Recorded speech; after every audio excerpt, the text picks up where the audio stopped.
Mhm.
Should I have you log in now? Let's see.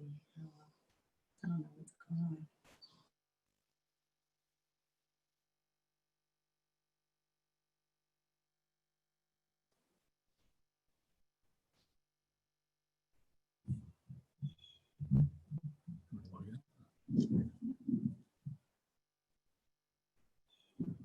Okay.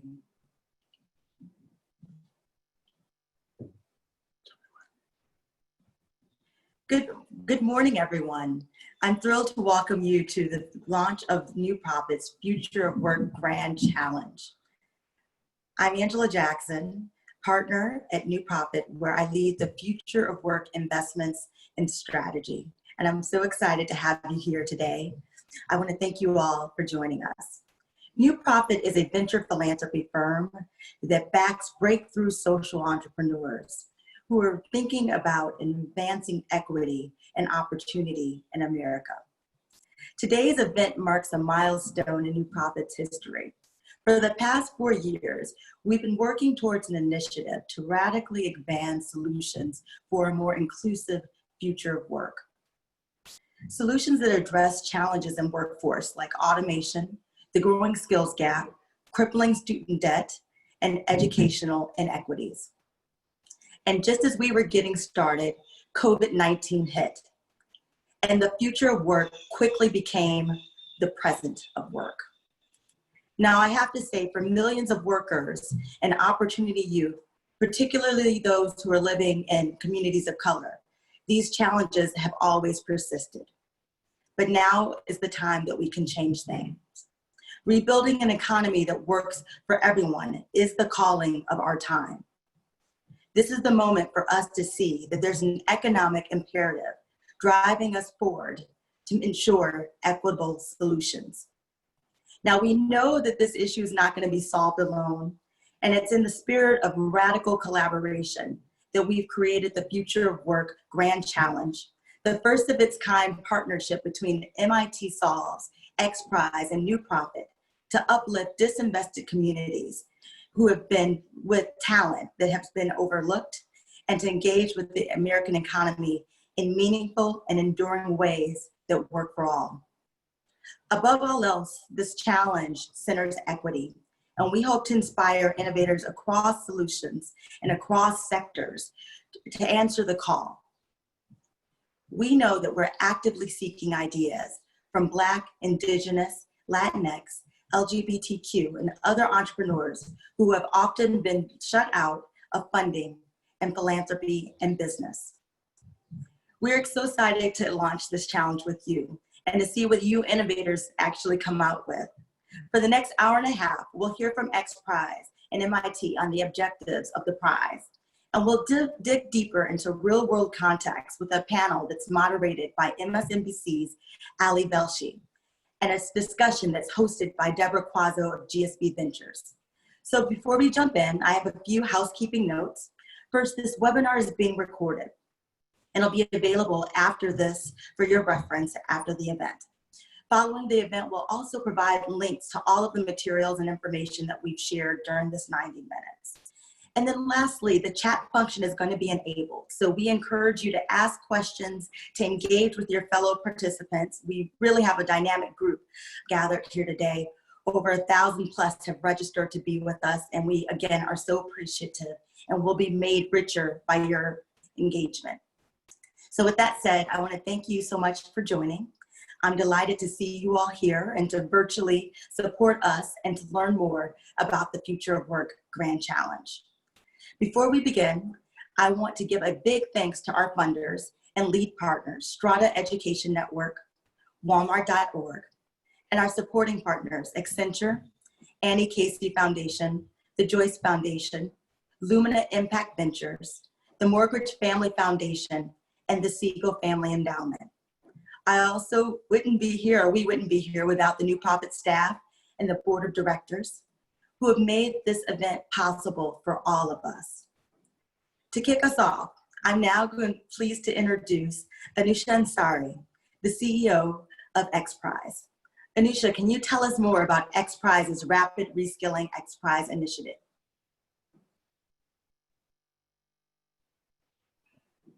Hi, Angela. Hi, everyone. It's great to be with you. It's a very exciting day for us as well at XPRIZE. And we're thrilled to partner with New Profit and MIT Solve and be part of this incredible competition that really will help us build an equitable society. We define what we do and our life around our jobs, and for very long, there are underserved communities who have not benefited from all the tools available that would enable them to create this equitable world. So we're thrilled to launch this competition in the XPRIZE tradition. We are fortunate that we found this platform 25 years ago using competitions to bring innovation and solutions from all over the world, from anyone.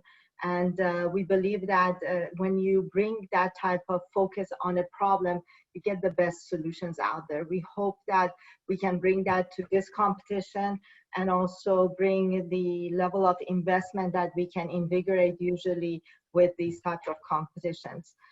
We have had examples of this with our global learning XPRIZE, with our adult learning XPRIZE. So learning is not a new area for us, but now we are putting this platform to use to bring multiple times investment from different organizations to help teams form, to help teams develop skill sets and solutions that will enable individuals in underserved communities who are not able to get jobs that will pay them above minimum wage, to be able to up their skill, up their education, and be able to find those jobs and stay in those jobs. So the XPRIZE competition, rapid reskilling competition with New Profit, will enable teams to develop these solutions and be able to place 500 individuals in specific jobs that pay above minimum wage,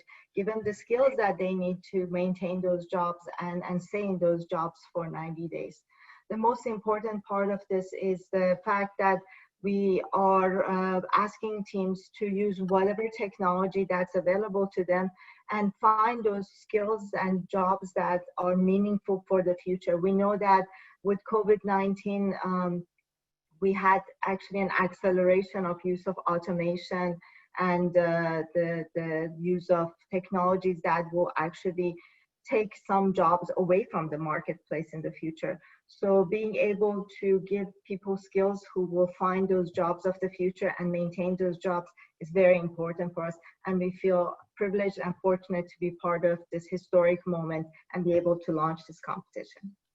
Angela, back to you. Anousheh, thank you so much. And we are excited about the partnership too.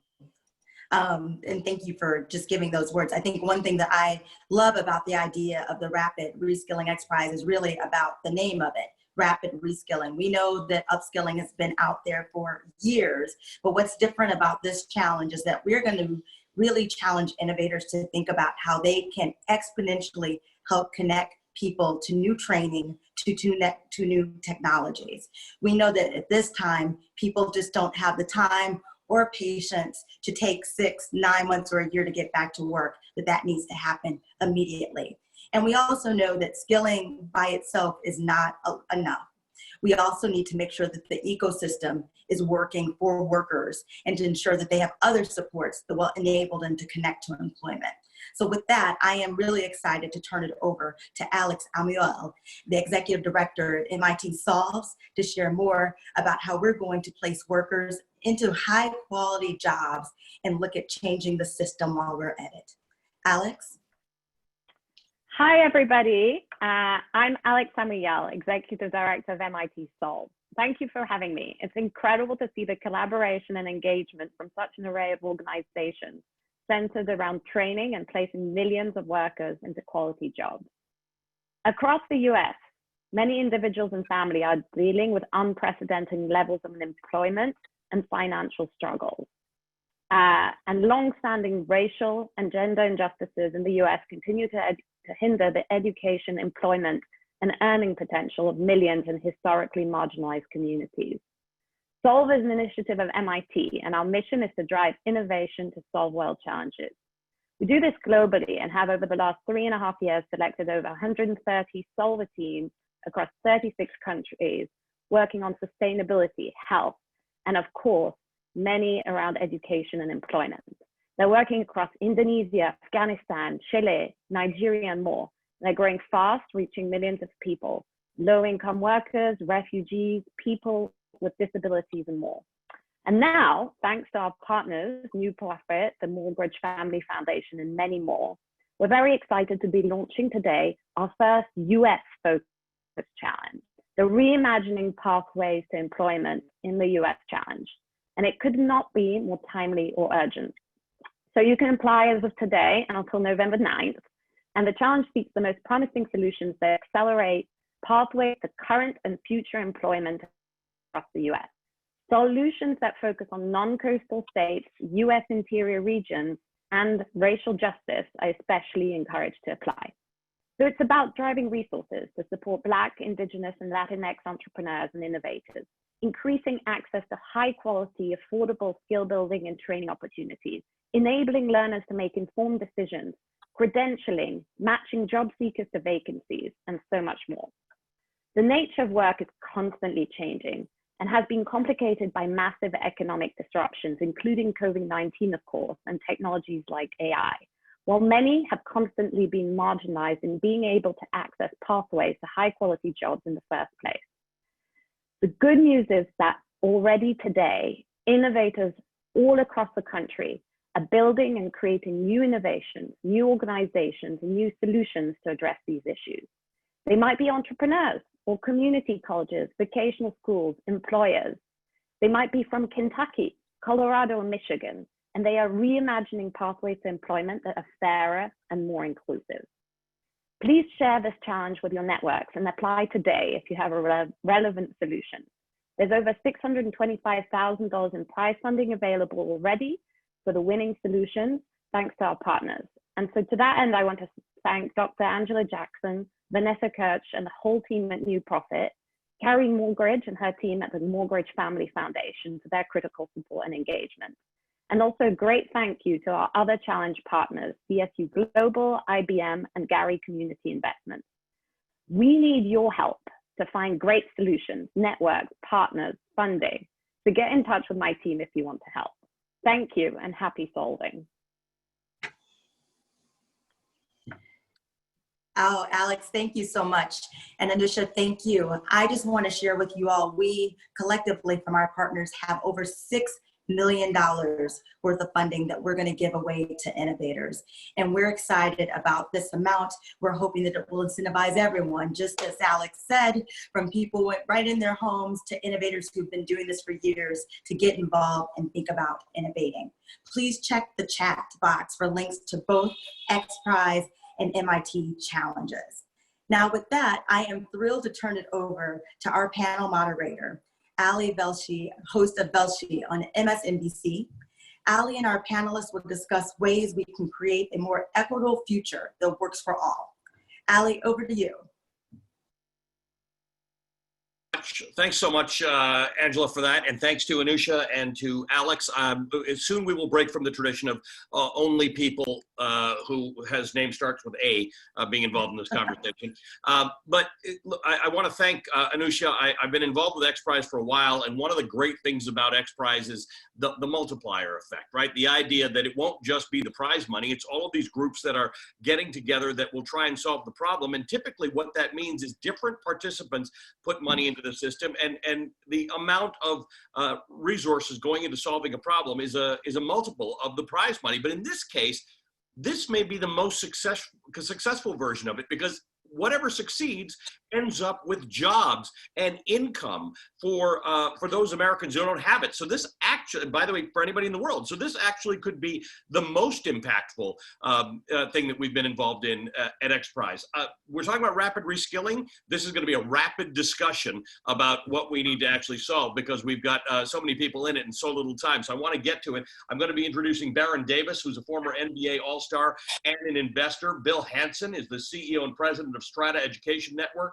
Dalila Wilson-Scott is the president of Comcast Foundation, near and dear to my heart because I am an employee of Comcast.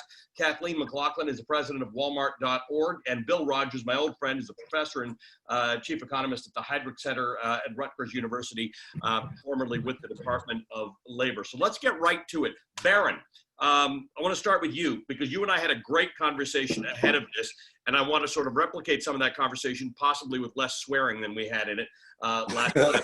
But we're worked up. People are worked up about this because we have had a world in which there are ample resources, there's ample money, there are ample riches. The stock market is soaring, and yet the intractable problem of our time is not unemployment.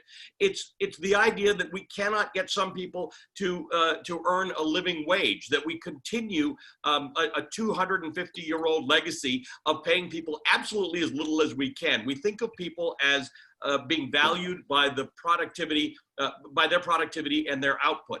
Now we have a situation with coronavirus and with our marches and protests for social justice to say, let's fix it all now. Why don't we, with the future running toward us, actually embrace it and come up with a way that values people's contributions better than the way we've been doing so far? I mean, I agree. I think I would say, you know, with COVID and Corona, it gave us an opportunity for everyone to experience what those hardships are about, right? You know, not knowing what your future holds, not knowing if you have a job or not knowing if there's a job opportunity, right? You know, not knowing if you're going to eat, when you're going to eat. And I think every American that was here in COVID start to feel that. And then being inside your house and, you know, no distractions, right?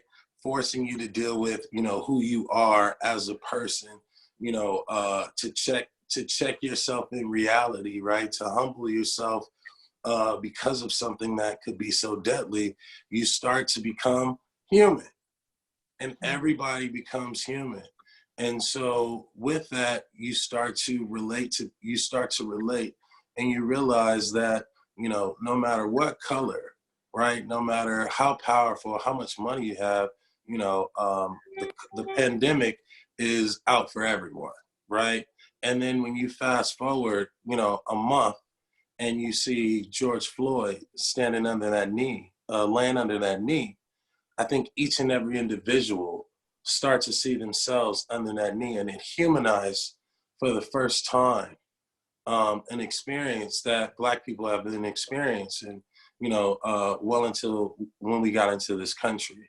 And I think people had to take a moment, 9 minutes, to actually reflect and watch. And as each minute went by, you know, you start to see yourself under there. You start to see yourself cry. You know, I start seeing myself crying for my mom, crying for my kids. And I think, you know, now, you know, enough is enough. I always say I'm like a generation removed from, you know, African Americans being born with all their rights in the United States, right? So there's a responsibility for, you know, my peers, the people in my generation, to, you know, step forward, right? Because we were born different, right? and we don't believe a lot of things that was told to us in our history that was preached to us. So I think we are the change agents, and the time is now. Thank you for that, Baron. Dalila, I want to bring you in because one thing that we've seen in the last week, the last 3 weeks really, is in a society where people have complaints about work and fairness and justice, and we hope sometimes that our governments are going to be the ones that solve it. We haven't necessarily seen that, but what we've seen is a number of companies step forward in the last few months with coronavirus and in the last few weeks with these social justice movements to say, we get it, we get what's wrong, and we are going to change it. Some of it are companies that are pledging real money and resources and real ways of hiring and working that'll change. Some of it are companies that are taking stupid logos that should have been taken off a long time ago, Uncle Ben's and Eskimo Pie and Aunt Jemima and stuff like that, which is, you know, it's mind-boggling that in 2020 we're talking about that stuff. But what it does show is that corporate America, companies, and their resources can actually help us find some of the solutions to these things, because in the case of yours, or the case of Walmart, you're companies that touch millions and millions of people, and you employ many, many thousands of people. Thank you, Ali. Let me just start by saying, thank you to the New Profit team for really bringing this project to life. I mean, this is the type of collaboration we need, and I think in this moment, sort of one bright spot of what could come. I do think for us, recently we made an incremental investment to advancing equity, $100 million commitment. And I think the pieces that really speak and are in alignment with this commitment is how we talk about digital equity and small business opportunity. This morning I started off with a board meeting, and the quote that many people are referencing is Brian Stevenson's, in that the antidote to poverty is not just wealth, it's justice. And a huge part of justice is economic justice. And I think that's what we're talking about here from a future of work perspective. But that means employers really sort of have to dig deep, right? Even if you've been committed up until this point, going forward, it will take something different and something more and public-private partnership for us to move forward. So I think in terms of private sector, figuring out where we can dig deep on the policy perspective. Some companies have been less active as of recent when it comes to social justice issues. And I think now you're seeing people out in front. What does that look like? How do we change our own practices, not just for our employees, but beyond that?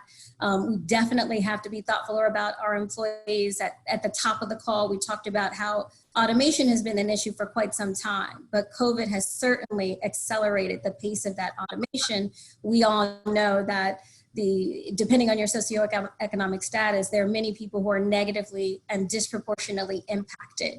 And Black Americans are a huge part of that, but we also need to look at Native Americans, people with disabilities, and make sure we understand what types of actions we can take for affected populations. And I would say training programs, many public and private sector companies focus on training programs, but we really need to think about, as an employer, do we have active partnerships with training programs? Are we really making sure those skills and that curriculum is updated fast enough to keep pace with the changing economy?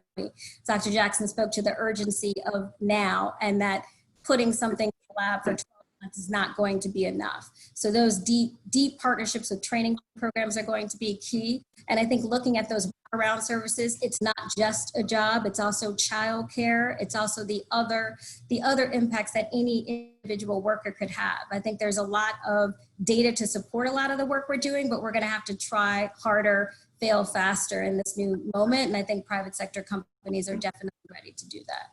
Dalila, thank you for that. I want to bring in Kathleen McLaughlin, the president of Walmart.org. And Kathleen, here's the thing about Walmart. If government's not going to do it, Walmart's the next best thing, right? Because you see more people than anybody else other than the government on a weekly basis. You employ more people than anybody other than the government on an ongoing basis. And to Dalila's point, we've got automation, you deal with that. We've got technology, you deal with that. We've got robotics, you deal with that. We've got artificial intelligence, you deal with that. So what do you look at as the problems or the problem set that you can solve, both from a resource perspective, from a consumer perspective, from an employment perspective, and from the perspective of the fact that you are one of the most powerful organizations in the country in terms of the influence that you can have on policy? Yeah. Well, I think as people have said, COVID is just really exacerbated a challenge that existed beforehand, which is how to help our workforce system be more equitable for people so that race, gender, disability, any of those factors don't predict the outcomes for people. So there are a number of things that we have been working on for about 5-6 years now, both as an employer as well as at the Walmart Foundation, to try to create stronger pathways for upward mobility for workers. And in terms of the need, it's really about helping individuals, especially job seekers or people at the early stages of their career and entry-level roles, figure out alternative pathways to get the skills they need to advance. So it's having an understanding of what are the career paths, what are the job relevant skills based on real data from the local market about what's available, and then getting access to programs that work for them in their situation, especially for working learners. So as an employer, that means providing better jobs. And there's been a lot of investment many companies have made over the last number of years in that. At Walmart, for example, we've invested in wages. Our average hourly compensation is now north of $18 to make the jobs better in the first place at an entry level. But then investing in on-the-job upskilling through things like Walmart Academy and so on. And then through the foundation, what we've been trying to do is partner with government agencies, workforce boards, training providers, and so on, to actually improve alternative routes to skill acquisition on the job. And this grant that we've made to XPRIZE and this undertaking by New Profit with MIT Solves and the XPRIZE is just one exciting example of what is possible. Let's bring innovative approaches for people to get new skills, to earn credentials through non-traditional routes, whether that's IT certificates or healthcare credentials, Java programming credentials, retail management, supply chain management. Let's make credentials like that are relevant for the jobs of today and tomorrow easier to earn for someone so that they can advance. Kathleen, thank you. I want to go to Bill Hansen, the CEO of Strada Education Network. Bill, thanks for being with us. A recent Gallup poll that was based on research from Strada indicated that less than a quarter, 21%, of Black college graduates nationally strongly agree that their professors cared about them as a person, compared with 34% of white college graduates. I only bring this up because we got a million little things that have to be fixed when Kathleen talks about pathways and things like that. This starts right from when kids are in school and think about what it is that they could be doing with their lives and how they get there. Yeah, Ollie, it's a great question. And we've also been conducting a weekly poll of these since COVID happened. And we really are also finding out that there's been just such a disproportionate impact on students of color, families of color, with the job losses, the anxiety of income losses going into the future. And, and I think that, we're created, our fundamental mission is to help solve the problems of really three populations. One is the 5+ million disaffected youth, 16 to 24 years old, who aren't in school, don't have a job.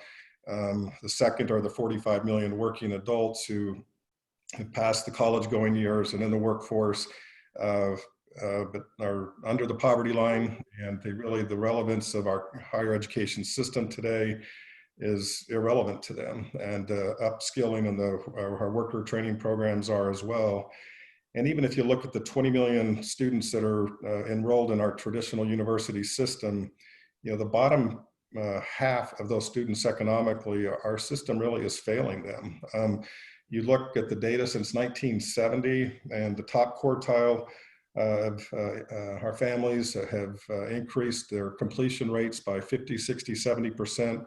The second quartile has more than doubled their completion rates, but the third quartile and the fourth quartile, we barely moved the needle. So after all of these injections and programs and billions and trillions of dollars, our system is still failing these students. And it is then what you see when they get out of school without a credential or a degree and get into the labor force, they become that 45 million. And then you compound it with the 40+ million people that have now lost their jobs, and they probably cross-cut all three of these populations, but it is just, this is where we need to attack the problem. And even pre-COVID, as we were working on these issues and trying to change our ecosystem in our country, we actually started and launched the Institute for the Future of Work. And I loved Angela's comment that the future is now. And this is, we've really been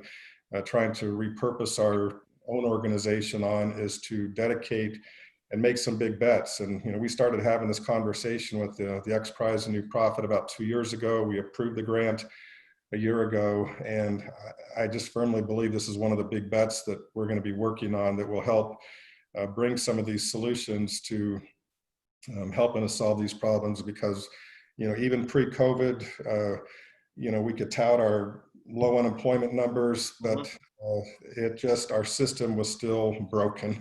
Yeah. And relevant to tens of millions of individuals, and especially those working adults. And so really we are focusing our big bets right now on the rapid reskilling, the learner and consumer focused, really trying to change the policy and the funding of how funding goes out to support these individuals, but then also the vulnerable populations. And so I really appreciate the great work of everybody who's stepping forward on this, because all three of these initiatives that we're working on also just cross-cut each other, and it's going to take these type of collaborations and public-private partnerships to help us find the solutions with the innovators and the entrepreneurs out there to bring these solutions to help these tens of millions of families. Bill, Allie, I think. oh, sorry. I was just going to add, I think one exciting thing about the prizes we're talking about today, if you look at the XPRIZE, for example, the hope is that at least 40% of the prizes will be awarded to entrepreneurs of color. So what's exciting, I think the point was made earlier, that even during this prize and focus and innovation, energy unleashed in communities of color, I think is also a really exciting aspect of this. And the good news is people have been working on these kinds of solutions for a while. COVID accelerates things, and there is, I think, a redoubled focus on racial equity. There's a lot to build on from the past, though, some early signs of success. And I'll just give one example. Merit America is an organization that's been working on innovative approaches to upskilling. And so it's rapidly earned credentials that are relevant for local job markets. In their program, they've seen that almost 90% of the people who complete the program do it within 6 months, and then have gone on to earn almost $20,000 incremental to what they were earning before, because of that super practical credential. It's a skill that's relevant for local job needs. And that's the kind of innovation that if we can unleash to make it available to people. And I think, I think Dalila, you had mentioned earlier, not everybody has access to technology. So it's not as if all of the solutions will necessarily be about digital platforms and so on. We may see some really creative solutions for people who may not have access to that technology, or perhaps part of the solution is equipping people with that technology. So I'm pretty excited about the opportunity to build on the successes of the recent past as we go forward. To bring Bill Rogers into this, Bill, you've done nothing but think about this for the last many years. You were at the Labor Department and at Rutgers. Let's just talk about where we are right now. As Bill Hansen said, we have more than 46 million people unemployed. I'll ask you what that translates to when you do the math, but we're probably 16 or 17% unemployment. Best case scenario as we start to open up, if things don't get worse for COVID, is we'll still be around 10% by the end of the year. When do we even get back to where we were before the pandemic? And to Bill's earlier point, even with really low unemployment, it hides some of these inequities, and it hides some of the fact that lots of people work extra jobs because they earn too little in their existing jobs. So when we think about this, we're not just thinking about it in the current sense of the pandemic and social injustice, but we're actually thinking about fully fixing this so that every American who gets a necessary education can earn a living and fair wage. Tell me what your perspective is on this, Bill. Yeah, for me right now, it's really coming down to, in terms of the question around pace, where we're going to be. It's are we going to have this V-shaped recovery, which people have been talking about, which was this rapid decline and then a sharp recovery. Last month's jobs report puts some wind in the sails for those who think it's going to be a V. But the economist that I'm working with on Governor Murphy's, he's governor of New Jersey, I'm on his Restart commission. These economists, myself and many others, still think it's going to be this Nike swoosh type of recovery, where you're going to be looking at elevated unemployment rates and underemployment rates. That is what the BLS or Bureau of Statistics calls the U6 unemployment rate, and that's still above 20%. And so the clear need for reskilling is important. And one of the reasons why is, and there's been past evidence has shown that coming out of the Great Recession, it took numerous years for young people especially to recover the earnings that they had lost. Some work that I had done coming out of the 1980s recession, where the young blacks who entered right during that recession, it took them about a decade to narrow their wage disadvantages relative to their white peers. So, this is what I really like about the competition. The other reason I like about it is that there's going to be an increasing scarcity around public funding, particularly at the state and local level. If these state governments and local governments don't get support from the federal government, because they can't print money, right? And they're not in the place to be taxing people. They're going to have to be cutting major services for individuals, and so we're going to potentially have even a slower piece. But drilling it back to the population, the workers we're talking about, they're going to continue to be the ones who are going to be most devastatingly impacted. So preparing them for the workplace, but doing it in a 360 way that deals with, as Angela said, childcare, healthcare, provides them a reasonable training wage that they can still be getting paid while they're getting their certificate or other work. That's also an imperative. So let me stop there. Baron, here's the remarkable question when it comes to the organizations involved in this competition. And I'm a huge fan of incentivized competitions. Win a prize for solving a problem that the government didn't solve on its own or the private sector didn't solve on its own. Do you care where the solution comes from right now? Because this is definitely the kind of thing that we have traditionally thought is government's job to fix. Employment for everybody and wages and managing that stuff. But you've given lots of examples in your lifetime of the fact that hasn't necessarily happened. That's not been where the solution has come from. No, the solutions always come from the people. I think it's innovation, and companies and technology. When you see in the revolution, now you have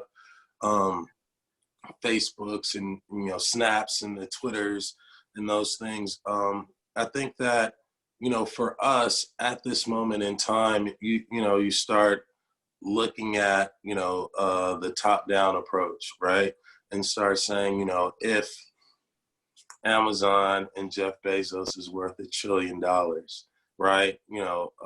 We celebrate people for how much value and how much money they create, but we don't have a social value scale, right? And so if we as a people, we need to start basically holding the top responsible, but the top needs to hold themselves responsible by really bringing some value and some social value and allow that to trickle down.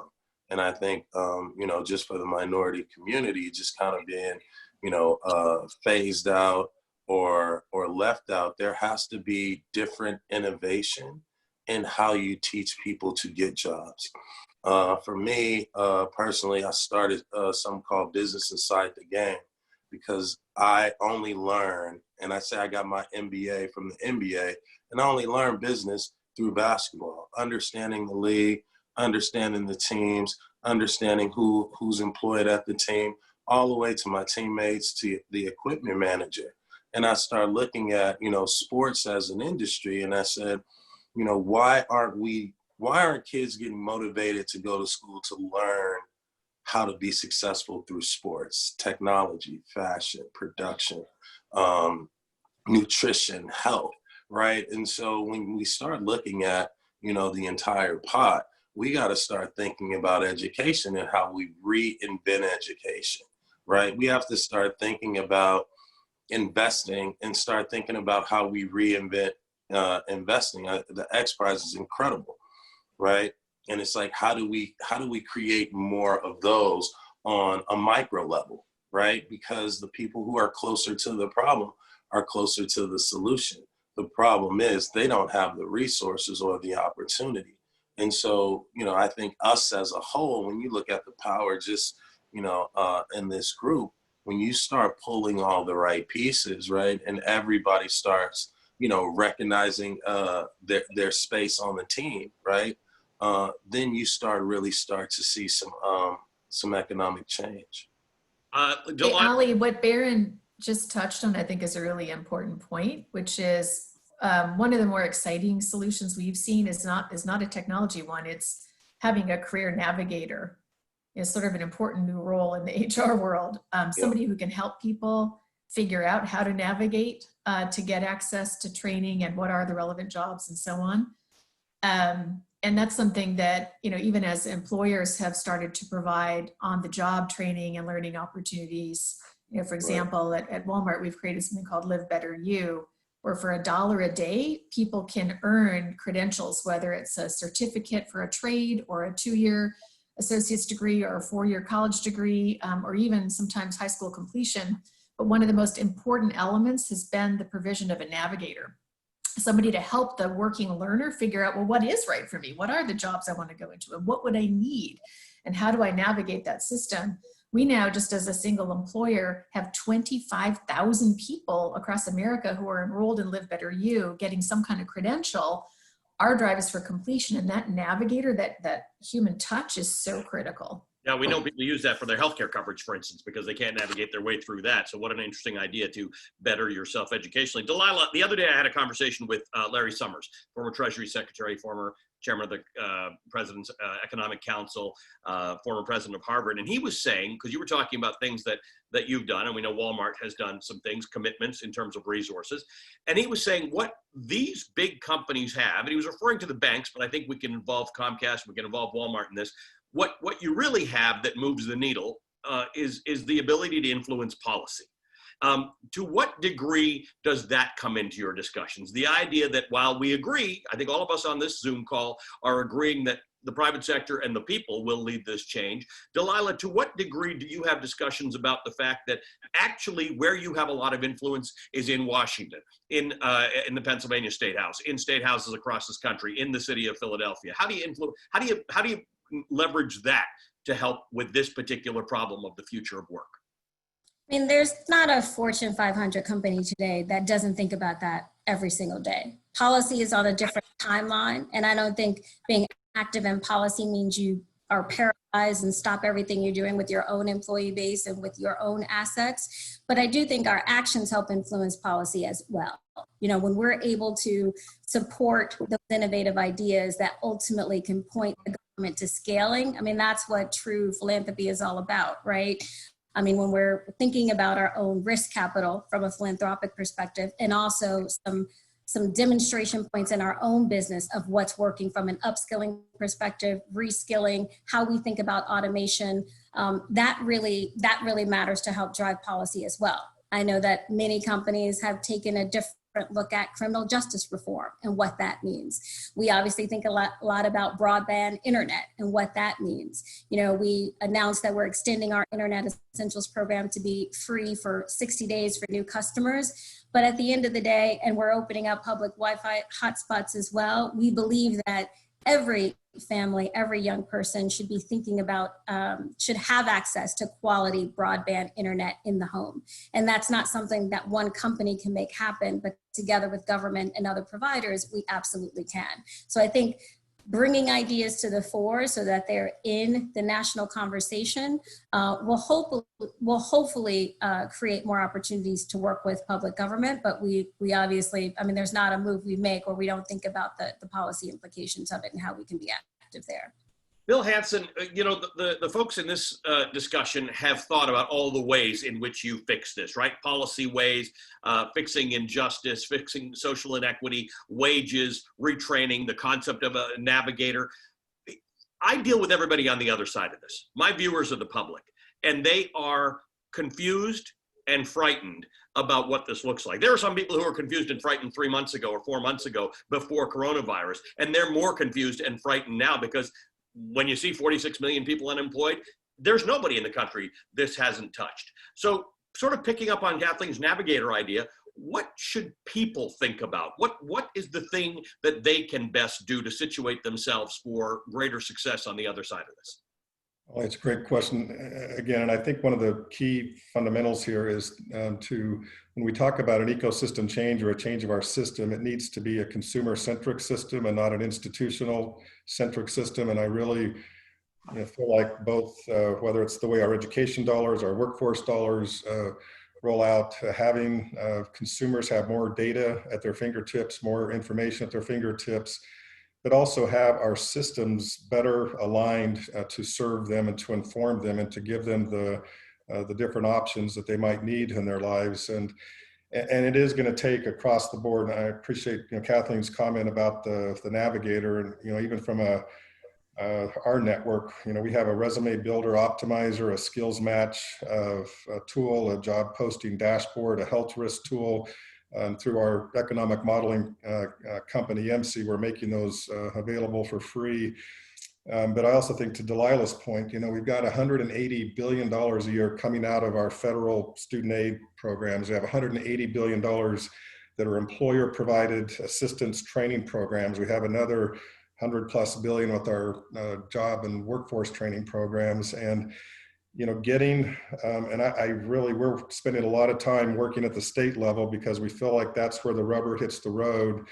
And I'm hoping that through some of these entrepreneurial, innovative ideas like Barron talked about, the states, the employers who are spending a lot of time on this, and organizations such as ours and the others on the call, that's where I think we can drive, the federal change. But again, I think the federal monies in particular are going to have to be much more driven, based on data and based on consumers' needs. And you can only do that if they've got the relevant data at their fingertips of what's going to be meaningful for them and and how it's going to be relevant for them in trying to upskill and spending their valuable time. And as a single mother who can't go to a campus, but if she's going to spend 6 months trying to do a boot camp or another upskill opportunity, what is it going to be on the back end of that? And is that going to help her get to the next rung of the ladder financially, but even from just what's going to bring her impact in her own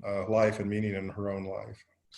Bill Rogers, I got about a minute left, but I want to ask you this. I think all of these ideas and all of these suggestions are the right things, and they are talking about upskilling, rapid upskilling. How much isn't left to upskilling? How much of the problems that we're facing right now in our labor force don't have to do with meritocracy or having the right skills? Because you actually sent me some information from a study from Howard University that says African Americans are actually vastly overrepresented as associate degree holders, particularly, believe it or not, in computer science, the one thing that you believe is the most employable thing. So Bill Rogers, it's not all about skills and education. There's something else wrong that we have to fix. Right. That just because, and I mentioned this in the conversation with Rich Trumka and some of my members on the commission a couple of weeks ago, where we're doing some work. We're going to be creating some training programs in New Jersey as a part of our restart and recovery to address the supply that we need of contract tracers. We're also wanting to do some work around helping minority communities. But as I said, though, when you just narrow that gap, there still is our pay differential. That unemployment rate is still will be much higher than the white unemployment rate or the national unemployment rate. And what is that? Well, it's been borne out through the pandemic.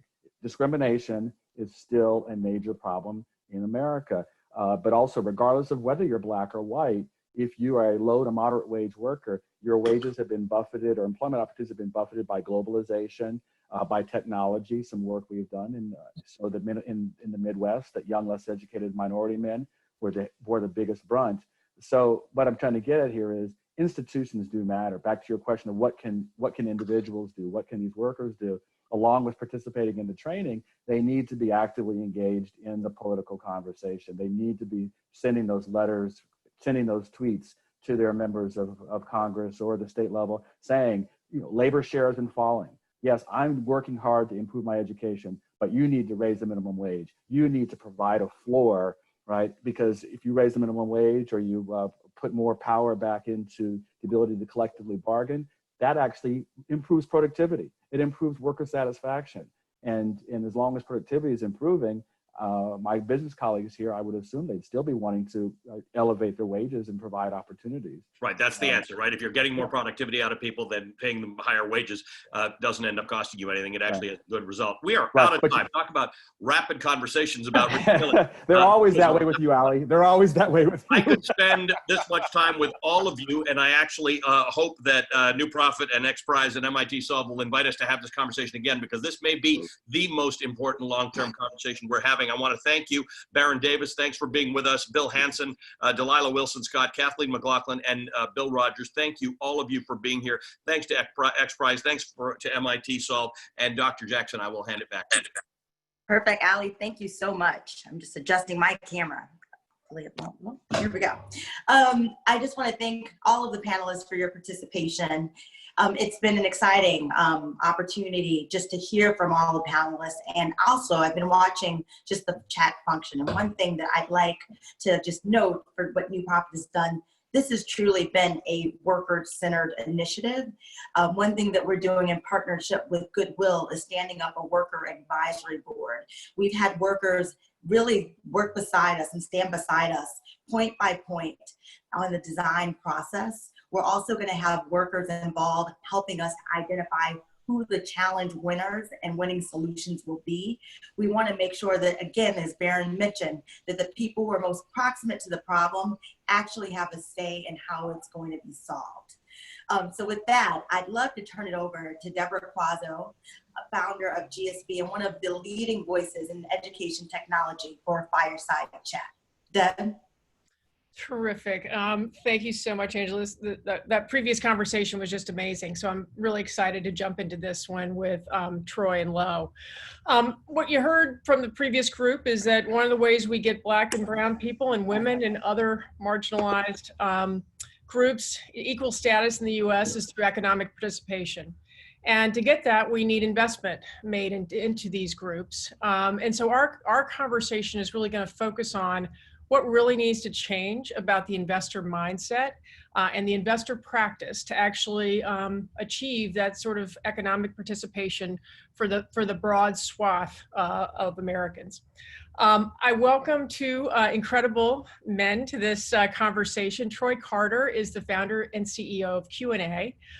In his very illustrious career, Q&A is his most recent venture. It's a music and tech company empowering the next generation of artists through teams, tech, tools, and service. He was also previously, amongst many other things, Lady Gaga's longtime manager and the global head of creator services at Spotify, so has a very broad view of the world. My second Fireside Chat participant is Lo Tony, who is formerly of Google Ventures, another illustrious career, and he is the founding managing partner of Plexo Capital. Plexo is a fund backing diverse fund managers and diverse startup entrepreneurs with ties to diverse networks like Blavity. And I might note that that Lo received an additional $100 million, I believe, on Friday from one of your illustrious LPs in this fund, which is very exciting, and congratulations to you. So on this topic, so what I want to start with is, a conversation around, as you think about investment and you think about democratizing investment, and think about networks and pattern recognition, which is frankly something I think about a lot. I mean, you two emphatically believe that diversity is a competitive advantage for investors, entrepreneurs, and everyone. And you're both changing the dialogue. I mean, Lo, you described in your Medium post when you launched your fund that less than 1% of VC-backed founders are Black, less than 1.8% are Latinx, and less than 11% of VCs are women. And I would also note that less than 10% of VC-backed companies are led by women. Both of you have been champions for the power of diversity. And as Lo again, Sal quotes you a lot, likes to say diversity in people, diversity in funds, diversity in expertise. So very broad diversity.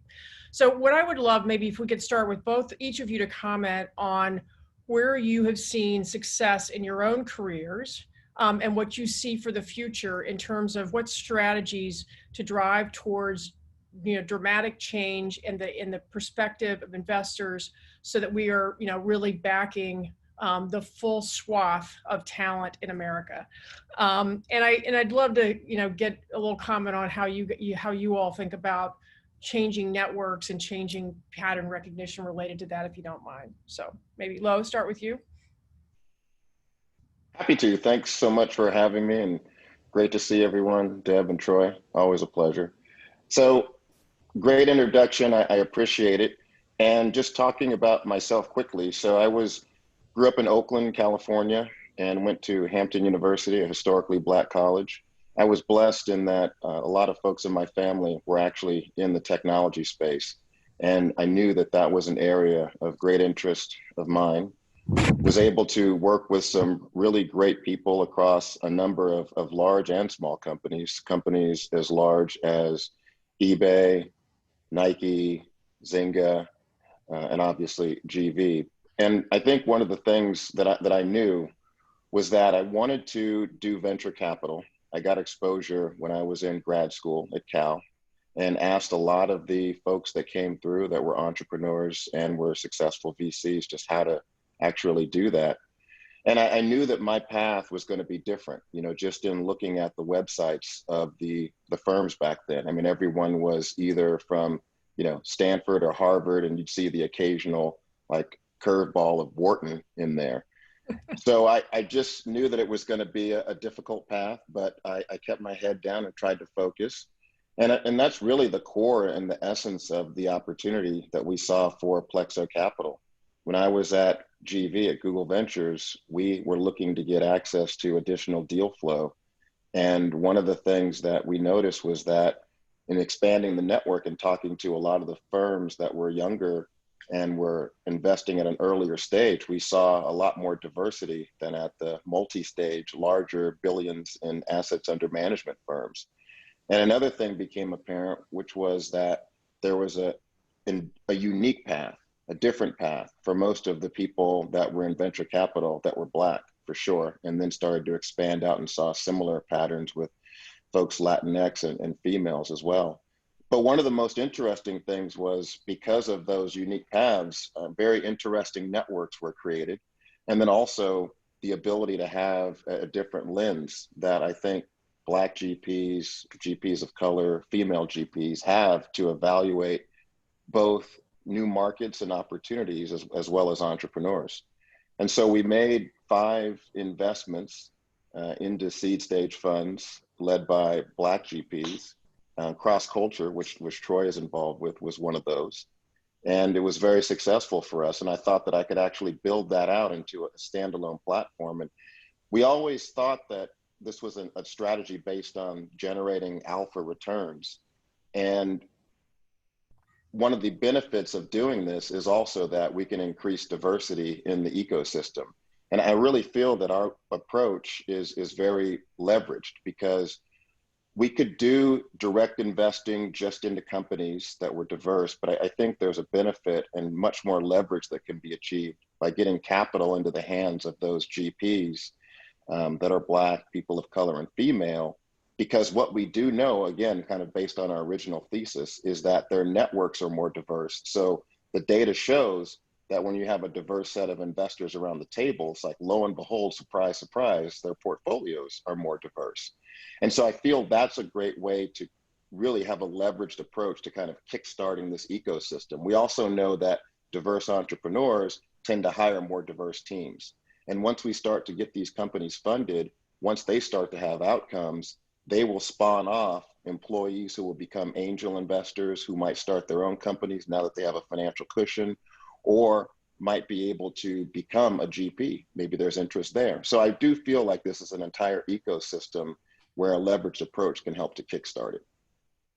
And you really have to break up the ecosystem. And we see it in our GSV Ventures Fund, which is a women-led fund. Over 50% of our investments are in CEOs of color or women or women. And we didn't try to do that. It actually is it's just pulling, naturally out of our network, which I think is, extraordinary entrepreneurs. Anyway, so you have to mix it up. Troy, love to hear, you've had a hand in so many different things. What's your thinking on this topic? Yeah, I think you know what Lo is doing is, you know, I can't overstate how important it is to have funds that are focused around providing capital for Black founders, because we know how incredibly difficult it is. And, you know, I've seen it firsthand, and actually, Cross Culture was the first Black-led fund that Google Ventures had invested in, and I think, you know, having Low there, and, you know, and at the time, you know, David Drummond, you know, and people who clearly understood what the mission was, you know, I think it helped get it across the finish line. But there were other rooms that, you know, that we were in that didn't quite get it. And I think one of the moments that it was really unveiled for me was, you know, we had done a pitch, and at this time I had already had a pretty successful track record with angel investing. And, you know, and then I teamed up with, you know, Marlon and Trevor, who had great track records, you know, at the different places that they worked. And one firm that we had gone to, they ended up passing, but I built a relationship with, you know, with one of the principals there. And he said to me, he visited me in LA, came by my office, and he said, I just wanted to tell you just how it's being perceived as you guys are out with your pitch right now. He said, one of the potential LPs said that he passed because he felt like you should be looking for the next Uber instead of really focusing on African-American led companies. And my response was, who said that an African-American can't build the next Uber? And it really opened my eyes to, you know, the sort of misperceptions of the marketplace, but also just made me double down on making sure that we were screening for things that other people couldn't screen for. And, you know, and with me, you know, I didn't go to college. I dropped out in 11th grade, sort of learning through curiosity. And so, and a lot of entrepreneurs that I know in the music business had very similar paths. So one of the things I know firsthand is you can't necessarily measure off a resume when it comes to certain things. So, you know, I've always looked for just different qualities in entrepreneurs. And, you know, to Lo's earlier point, I think, you know, we found some entrepreneurs who understand opportunities coming from the places that they come from that other entrepreneurs with other backgrounds wouldn't necessarily see. And investors definitely wouldn't understand the marketplace. And Troy, I listened to your recent fantastic podcast, and I always forget the title, but it was great. And you talked about the music business being worse in terms of Black representation and leadership, worse than the NFL, which I, you know, just banged around in my head. Can you kind of use that example and think about how changing modes of investment, changing attitudes, changing networks of investment, and obviously we had Jay-Z out there doing some amazing investment. I just met with a wonderful entrepreneur that he has made last week. What do you think? How does that? I mean, use that paradigm and how you think that gets changed, so that it is fairly that leadership is fairly represented by the people who are actually making the industry. Yeah, so, you know, Jay-Z and Jay Brown and the Rock Nation team are a really good example. If you look at what Diddy has built with his empire now, and quite a few others, in our business, to really be successful from having a platform, building wealth, providing opportunities, you have to be an entrepreneur as a Black person in the music industry, because the opportunities don't exist on the corporate side of the music industry. So that's, we look at it as the Black ceiling, you're sort of capped. So in order to really build wealth, you have to start a company, and you have to, sort of be on that grind, because it's not going to be given to you. And I think where you see a lot of Black employment and in these networks are entrepreneurs who realize that themselves, who's formed networks. Like, I do a ton of deals with the Rock Nation guys, ton of deals with, Will Smith's team and his manager, James Lassiter's team. And, we have a network where we share deal flow, we share information flow.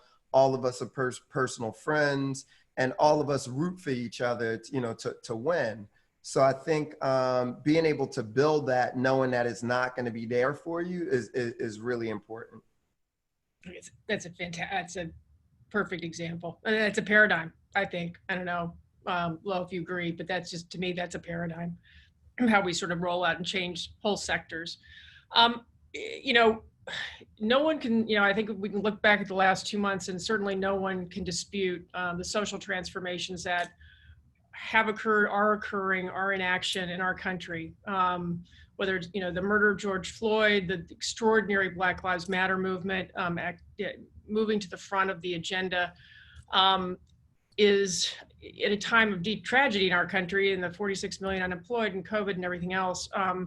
There is, you can discern, you can have hope that we are actually, in this bizarre time, have made some progress.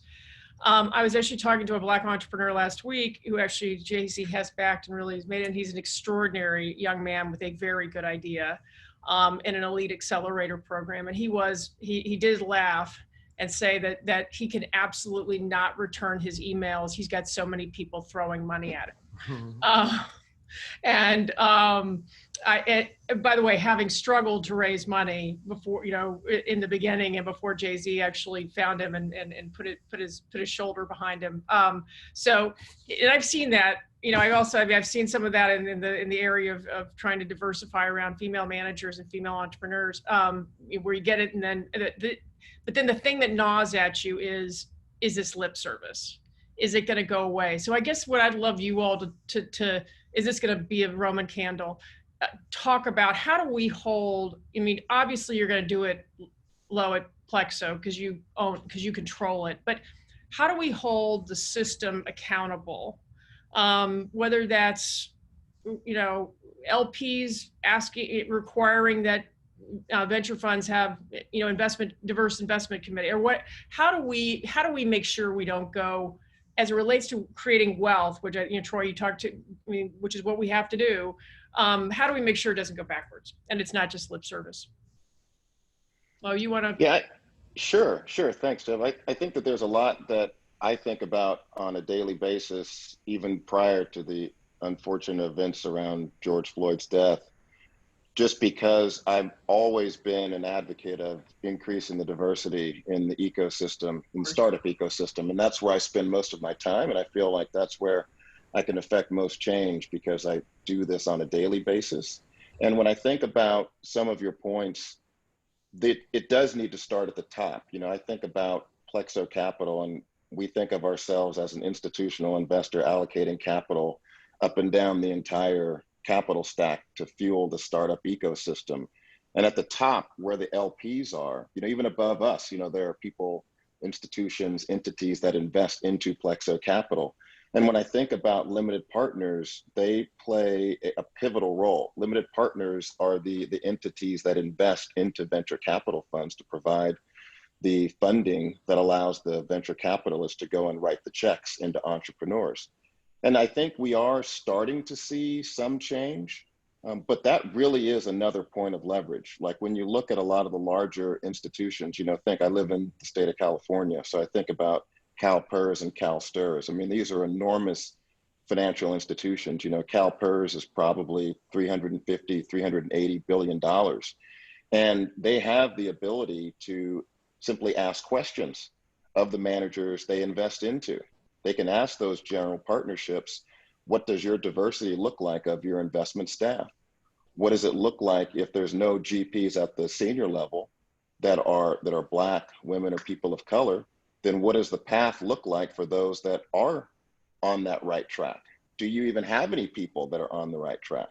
And then they can ask questions about what does the diversity of the portfolios look like? You know, how many entrepreneurs are female? How many entrepreneurs are Black? And I think that's a first step, just by simply asking those questions. And, you know, I don't think that any fund manager that has received funding over a course of funds would want to look bad in answering those questions. I mean, there are other things that I think we could even do. You know, when I think about the composition of the employee base that CalPERS serves, you know, that employee base is extremely diverse, right? There's a lot of people that look like me, that look like you, right? They're Black men and women, and they're female.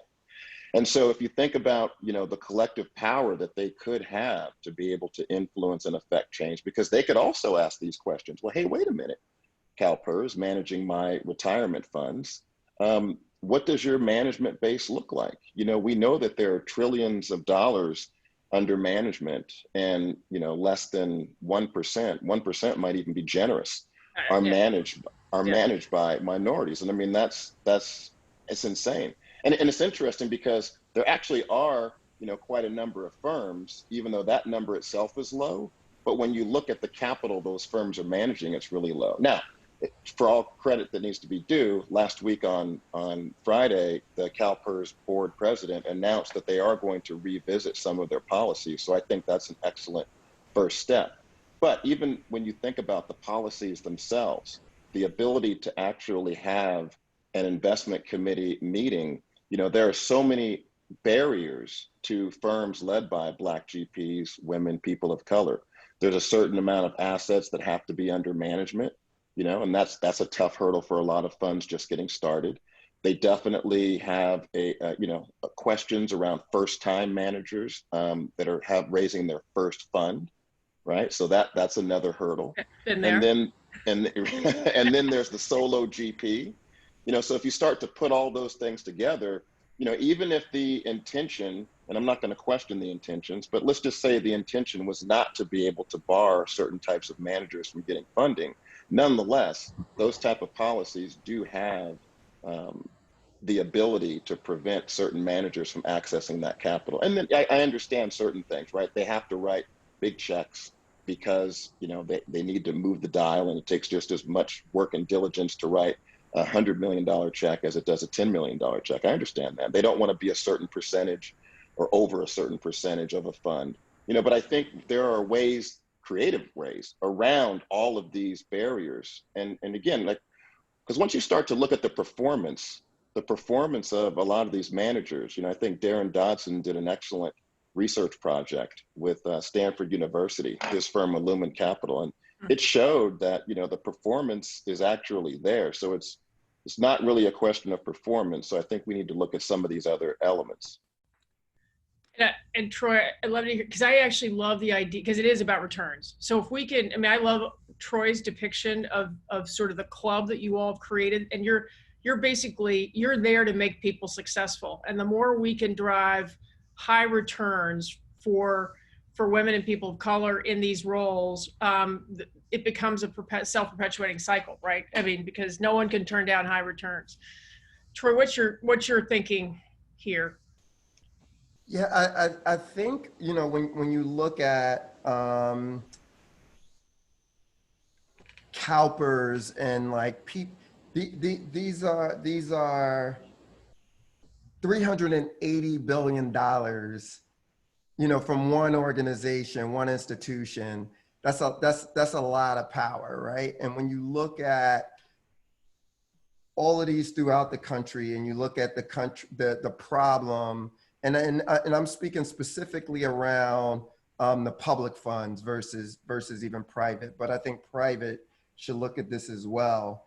Well, you can add university funds, actually. Yeah, because I think what we have to, I think as a country, we have to take a step back right now. So to answer the first part of the question, I don't have a lot of faith in the system.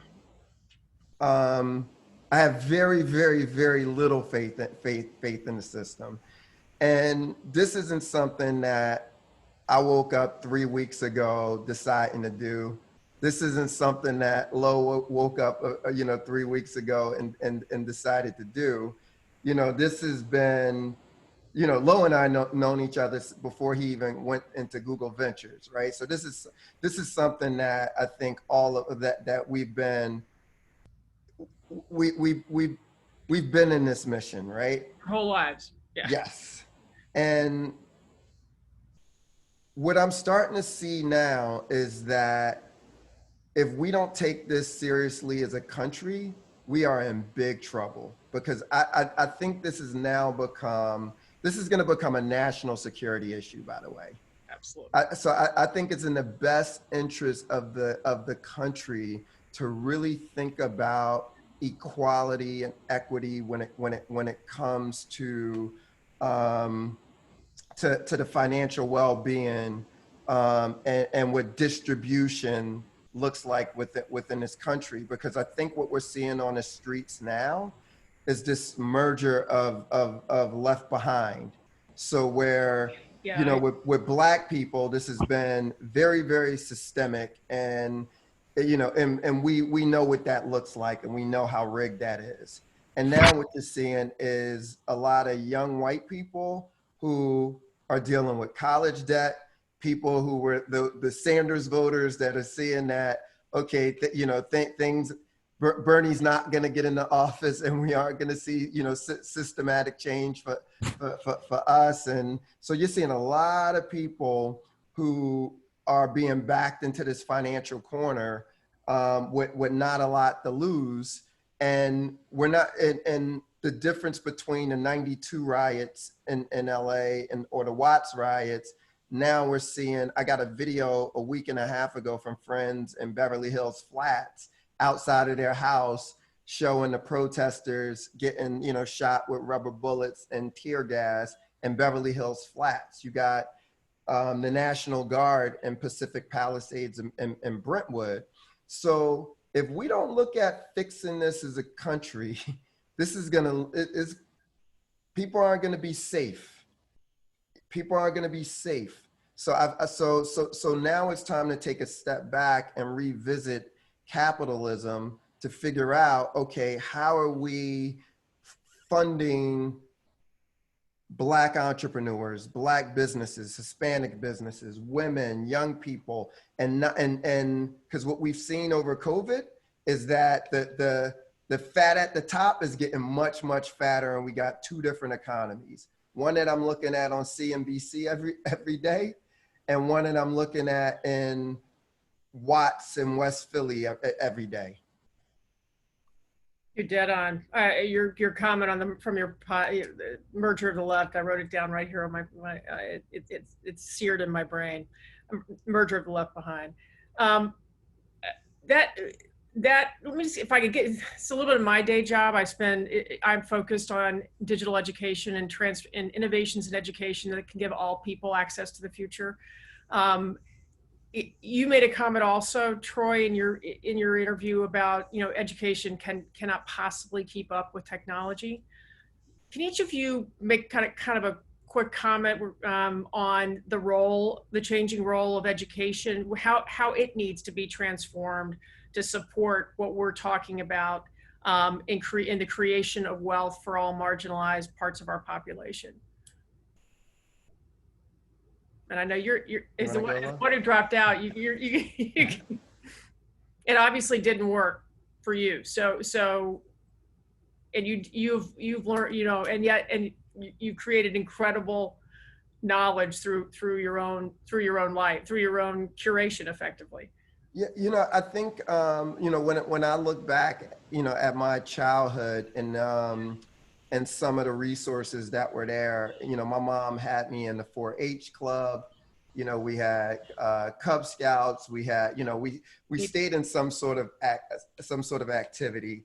It was a free library a few minutes from our house that I used to always go to the free library and read a lot. And so, you know, I was undiagnosed with ADD. And so so I didn't know what my learning issues were at that particular time, but it's like I hacked around them and sort of, you know, went very, very deep on subjects that I actually cared about. And when I look at, you know, the education system now, you know, the way they've gutted the arts programs in schools, a lot of the after school programs. One thing that was really exposed during COVID was, you know, the at-home learning and the lack of computers, Wi-Fi, you know, fiber, you know, throughout certain neighborhoods. And so, you know, we see this huge disparity. And when we look at the acceleration of technology and where, you know, low income jobs are actually gonna go.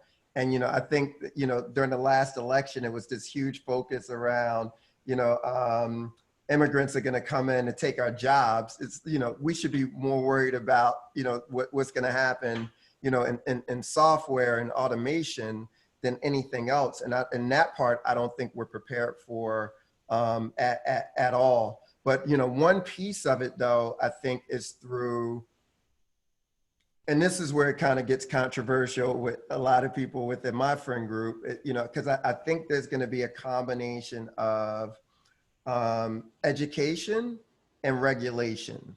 So where just because certain things can make businesses more efficient, if it's going to wipe away millions of jobs that won't come back and that we can't replace, should there be a throttle on that? Because I definitely think as the population continues to grow, if there aren't jobs to replace, we just know what happens when you have left behind people, poor people, with no jobs, no hope. And, you know, I think we got to really think through what a good society looks like for our country. Yeah, lifelong reskilling, something like that. Yeah. Lo, you want to comment on that? The education? So my audio dropped out for a minute, but I think that I know where this is going. So, you know, totally agree. You know, education is so important. I think probably, you know, Deb, your team knows very well that the education environment has changed so much and still needs to change so much more, because we've reached a point where, you know, if you really look at the current systems that we have in place, I mean, clearly they're not effective, they're broken. We're not preparing, I would say, all of our youth, but in particular our youth of color, our Black children, for success in the future. And, you know, I think about college, and, you know, college is not for everyone, right? Everyone does not need to go to college, and we need to really rethink the direction. As Troy said, you know, our economy is changing, and when you look at the jobs that are going to be lost and the jobs that are going to be replaced, I mean, I'm actually extremely concerned about our society. You know, you watch all these dystopian tales of the future and reading them in print or watching them in TV or the movies, and, you know, I sometimes I don't think that they're that far off. You know, when we look at the wealth within our country in particular, and we see the levels of concentration that we're achieving, and then we start to think, you know, we talk about generational wealth a lot, and the fact that we need to create generational wealth. You know, so much generational wealth has already been created, and it is increasingly being concentrated within the top 1%. And so I'm very concerned that there are going to be fewer opportunities even to be able to create enough wealth for a single generation in the future. And we know that where that really needs to be addressed is planning ahead today. We need to start planning for what the future is going to look like to be able to live a good life, and start planning our education system, preparing for that today. And I don't really think that we're there, just off the anecdotes that I've seen. Yep, I would concur. Well, I think we are at our time.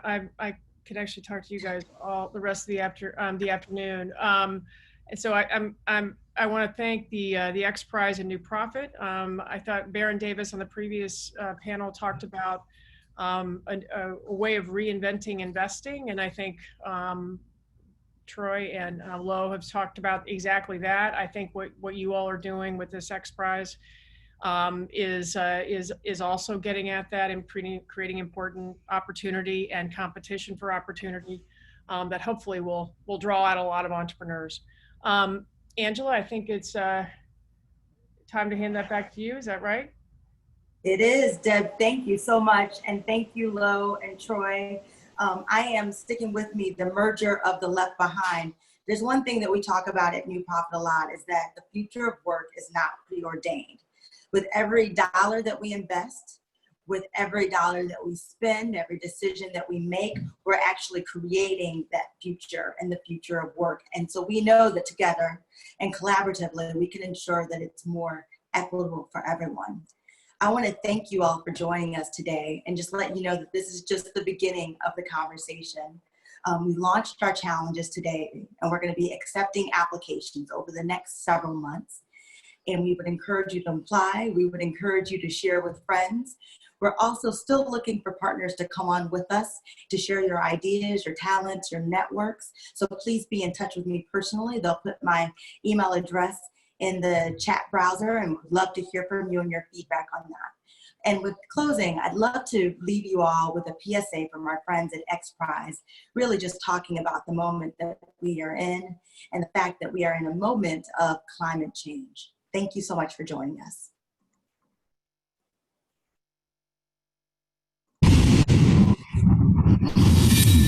Can we have 100 seconds of your time? Today, as we pass the 100th day since COVID-19 was declared a pandemic and a U.S. national emergency, with more than 300 million people sheltering in place, safer at home, and the economy grinding to a halt, eventually shutting down. Too many people are held back from the promise and opportunity in America because of systemic racism. XPRIZE is announcing a call to innovators, to tech experts, to solve the rising unemployment rate. And to help reskill workers displaced by technologies like AI and automation. This problem is unprecedented. This competition is a chance to create a more hopeful future by reinventing job training methods for workers and make opportunity available to all. Existing training programs take too long, are too expensive, and fail to quickly place talent into meaningful work. XPRIZE is encouraging the world's most forward-thinking minds to compete. So we're offering up a $5 million XPRIZE. Now is the time to act. Now is the time to truly make a difference. Now is the time to form a team and enter XPRIZE Rapid Reskilling Competition. Help us forever change the job landscape at rapidreskilling.xprize.org.